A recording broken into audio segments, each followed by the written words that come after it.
every person born, there are 15 dogs and 45 cats born. The Kentucky Humane Society needs your support. Please have your pet spayed or neutered. This is Kentuckiana's 24-hour news channel, WHAS 11. Live at 11, from the leader in television news, Rachel Platt, Gary Montgomery, and Ashley Chisholm. This is Kentuckiana's news channel, WHAS 11.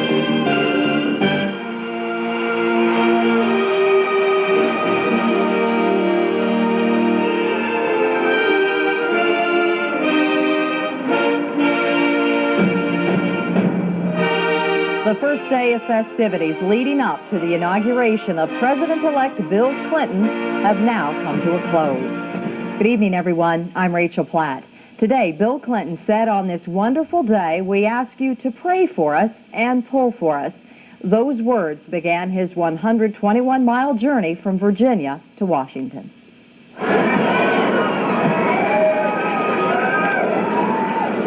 The Clintons and the Gores began their day early in Virginia. It all started at Monticello, the home of Thomas Jefferson.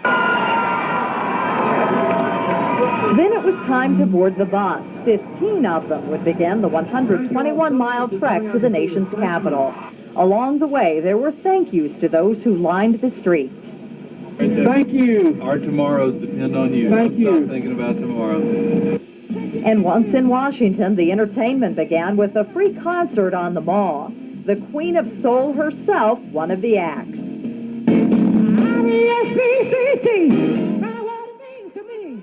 I-S-P-C-T, take-a-T-C-T. Aretha Franklin got the crowd and the first family going, all leading up to the big day on Wednesday.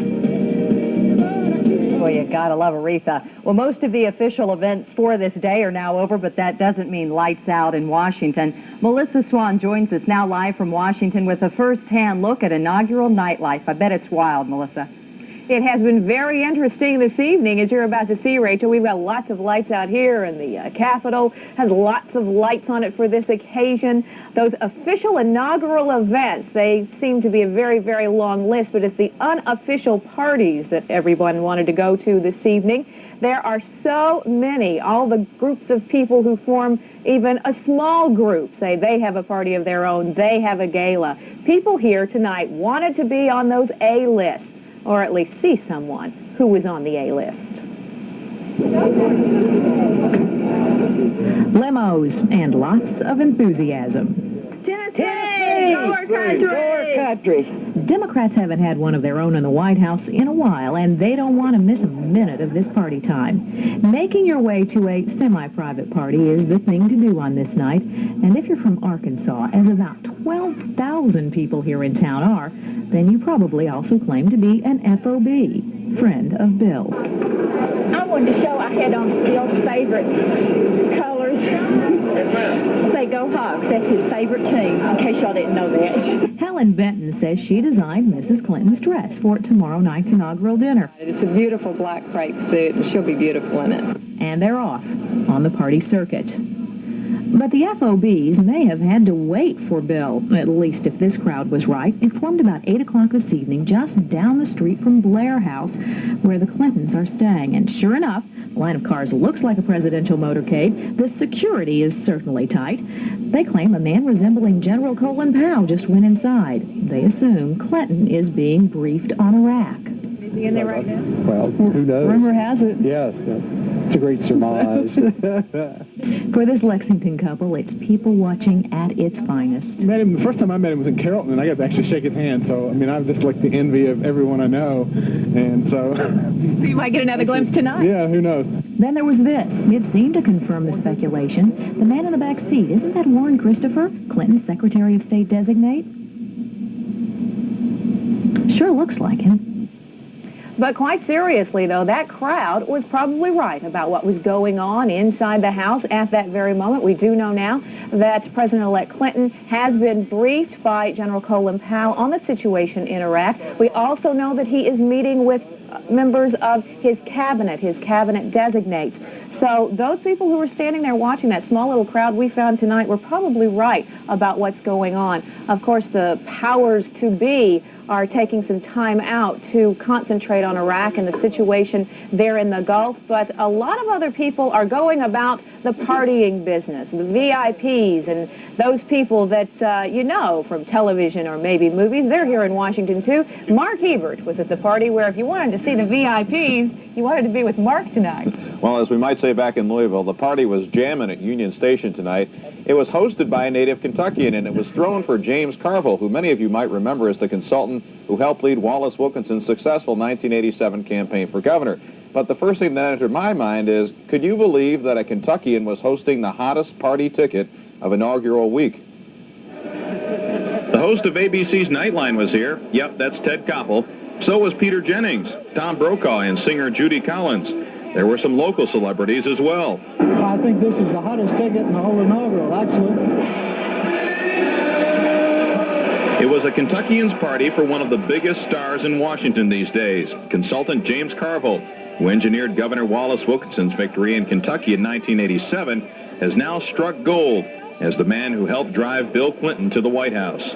No, I don't consider myself a big shot. I've had a chance to work for some really good people. Wallace Wilkinson, Bill Clinton, and Harris Wofford, and Bob Casey, Zell Miller, you know, on down the line. The man throwing this bash was Rogers Wells, former Kentucky finance secretary, who raised thousands of dollars for the Clinton campaign. I helped fundraise for Bill Clinton when he was running for president because I believed in him. I believed in him just like I did back in Kennedy's days. The favorite game at this party was not the hot Cajun food from Carville's native Louisiana or the man who claimed to play the saxophone better than Bill Clinton.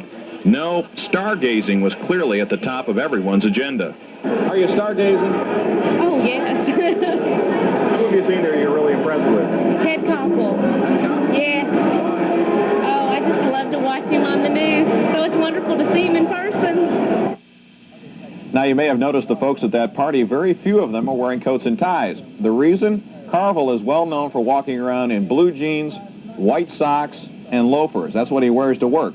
So most of the folks that came to this party, Melissa, were dressed just like James Carville in blue jeans, and white socks, and nice-looking shirts, but no ties. And that's it. He's also very famous for a quote, became famous during the campaign. It's the economy, stupid. That is a quote by James Carville. Anytime anyone asked what the campaign should focus about, he said, it's the economy. More of the inaugural goes on tomorrow. We have more American Reunion on the Mall. They extended that into a second day. It was so popular. And many more official and unofficial events. Rachel?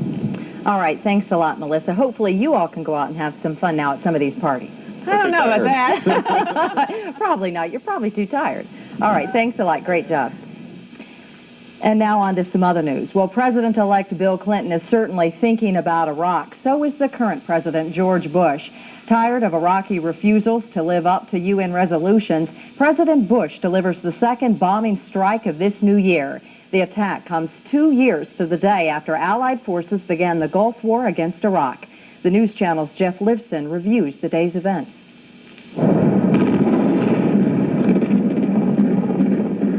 Anti-aircraft fire over Baghdad and a happy anniversary from the U.S. to Saddam Hussein. Today's action is designed to make clear to Iraq that non-compliance with UN Security Council resolutions will not be tolerated. This attack began like Desert Storm had, with Tomahawk cruise missiles. About 40 of them targeted for a nuclear components plant in a Baghdad suburb. We don't know yet if the missiles found their target. Kind of like a hissing whoosh, like a kind of sound. We do know that something hit the Al Rashid Hotel in the center of the city, reportedly killing one person.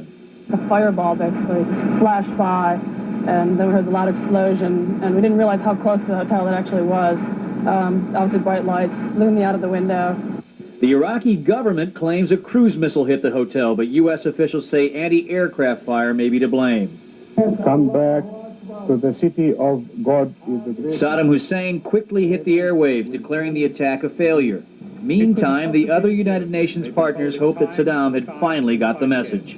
They've now had illustrations that if they will not comply with the Security Council resolutions, then there will be a response. I hope they will comply. So do veterans of Desert Storm in Kentuckiana. Their worry is that Saddam's latest shenanigans will force them back into uniform and back to the Gulf. I can't say I'm ever ready to go back. I'm trying to mentally prepare myself in case that we do get called back to action. You know, the United Nations is going to do what they have to do, and unfortunately I have to be a part of that. Worried faces in Kentuckiana, across America, and the sky over Baghdad a deadly video game. After 2 years, the words, the images, seem too familiar. Jeff Lipson, Kentuckiana's News Channel, WHAS 11. A doctor at a Baghdad hospital says he knows that there are at least 3 people dead and 19 wounded in today's attack. Imagine having to fight to keep your baby's killer behind bars, and he's your ex-husband. When we return, meet a southern Indiana woman who has that problem. I like during the holidays, like Halloween, Christmas.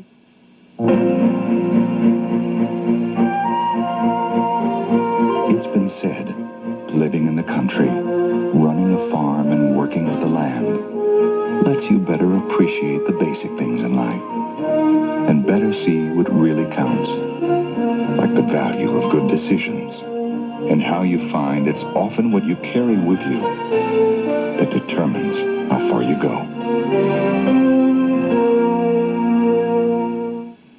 What happens when you bring hot and cool together? Hot eats, cool treats, a Dairy Queen. Here it is, a super value meal for just $1.89. Start with a Super Burger, 100% pure beef and bigger than McDonald's, Burger King, or Hardee's regular burger. Add hot fries and a soft drink, and you get a super value meal for just $1.89. Hot eats, cool treats, we treat you right. The National Business Employment Weekly, published by the Wall Street Journal. It's all you need besides your own ability to land and do well in the kind of job you've been looking for, in a part of the country you'll enjoy at a salary you can be proud of. It's all you need.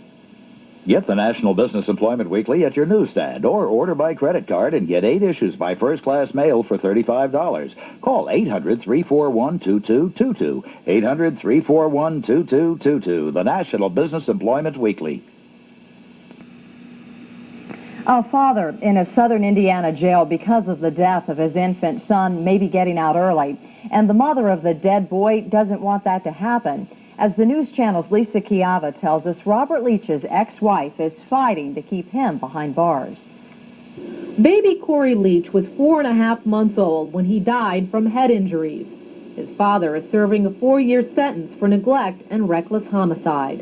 How could you have done this to his son, my son? You know, how could you do that to a baby? You know, it was a violent act, senseless. You know, he was a defenseless 5-month-old baby. Robert Leach's attorney worked out an agreement with the prosecution, which eventually led to a sentence of 4 years. Now, in part because of good behavior, he could be released on January 25th, serving less than 2 years in jail. The truth, I feel like it was a kick in the face. For the death of a child, a violent act, that he only has to serve 2 years, and then to make any less of that, how can you put words to that? Lawson and her second husband are collecting names on petitions, asking that Leach serve his entire sentence.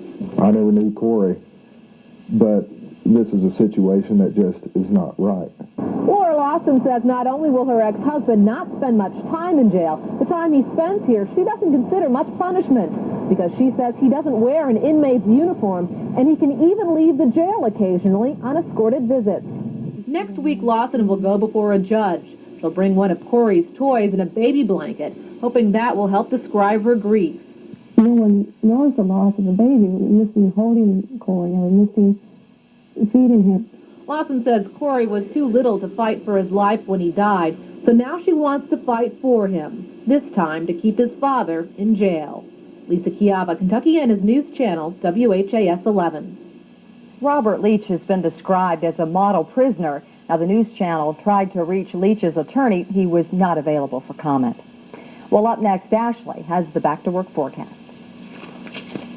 In times like these, it's time for Dr. Beiser's Vision World and our lowest price guarantee on any item, any style, any day.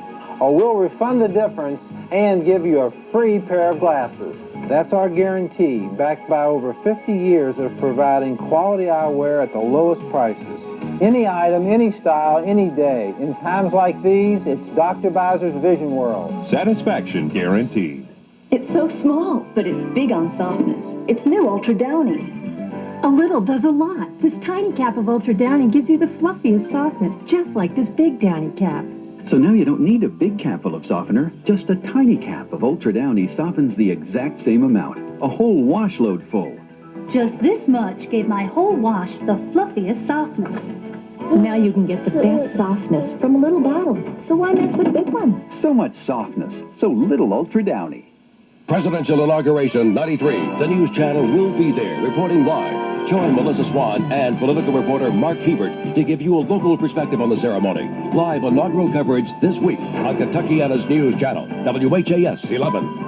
Louisville Tonight Live wants to make your day. Drop a card with your favorite fantasy to make my day. Louisville Tonight Live, Fox 1100 Louisville 40202. And watch Louisville Tonight Live Wednesdays when we answer the challenge to make my day. Only on WHAS 11. Hi, I don't know you, but McDonald's has this special. 2 double cheeseburgers for $2. Oh, really? Yeah, I was wondering if you'd participate with me. Sure. Let me get my coat. Now 2 double cheeseburgers for $2 at McDonald's. I have a coat just like that. Oh. Or if you really want to beef it up. And action. McDonald's triple cheeseburger.